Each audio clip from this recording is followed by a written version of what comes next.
Hey everybody, today I'm showing you how to remove the minimum checkout limit on Temu so you can shop whatever you want. Let's get started. Open the Temu app on your phone. Find the U tab at the bottom right. It's usually a person icon. Tap it to load your profile page. Look in the top right corner for the support option, often a headset icon. Click right here on the support option. Once you have clicked on the support option, it should bring up a menu with several choices.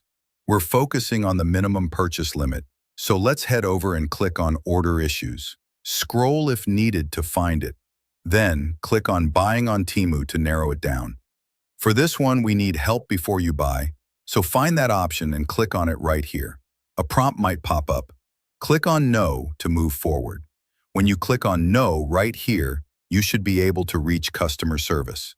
In the chat box, type in Increase my limit as your query. Double check your spelling to make it clear. After that, head over and click on Submit right here to send your request to Temu's support team. Pro tip, time this step just before you check out to ensure the limit is lifted for your current order. Troubleshooting, no reply from support? Update your Temu app to the latest version. Chat not responding? Try typing Waive minimum purchase limit instead. Still stuck? Restart the app or reach out to human support through the chat option.